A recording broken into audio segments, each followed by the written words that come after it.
నందమూరి బాలకృష్ణ, కోడి రామకృష్ణ, ఎస్ గోపాలరెడ్డి.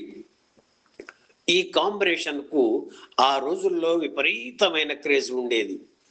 ఈ కాంబోలో వచ్చిన తొలి సినిమా మంగమ్మ గారి మనవడు 560 రోజులు ఆడింది.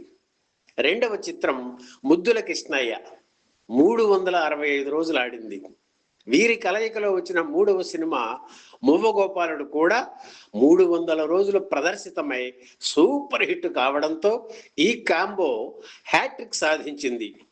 ఇలా ఒక హీరో, దర్శకుడు, నిర్మాత కలిసి వరుసగా 3 త్రిశత దినోత్సవాలు చూసిన ఘనత అప్పటిదాకా ఎవ్వరికీ లేదు. ఆ తరువాత కూడా ఎవరు చూడలేదు. 1987 జూన్ 29న విడుదలైన మువ్వగోపాలుడు చిత్రం జనం ముందు నిలిచి వారి మనస్సులు గెలిచింది. తమిళంలో ప్రభు, పల్లవి జంటగా 1986లో వచ్చిన తమిళ చిత్రం ఆధారంగా రూపుదిద్దుకున్న మువ్వగోపాలుడి చిత్రంలో డాక్టర్ నిర్మలగా విజయశాంతి నటించారు. శోభన మరో కథానాయిక.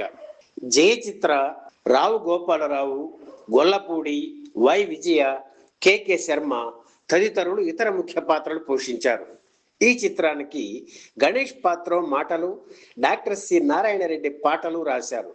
కెవి మహాదేవరి సంగీత దర్శకత్వం వహించిన ఈ సినిమాలో మువ్వగోపాలుడు వచ్చాడు రో, అందగాడ, ముత్యాల చెమ్మ, వేగు చుక్క, వెలగా పండు పాటలు శ్రోతలను ఎంతగానో అలరించాయి. 1987లో అప్పటి వరకు విడుదలైన చిత్రాలను అధిగమించి వసూళ్లు సాధించిన మువ్వగోపాలుడు చిత్రం 40 కేంద్రాల్లో 50 రోజులు ఆడింది. 34 సెంటర్స్ లో 100 రోజులు ప్రదర్శితమైంది.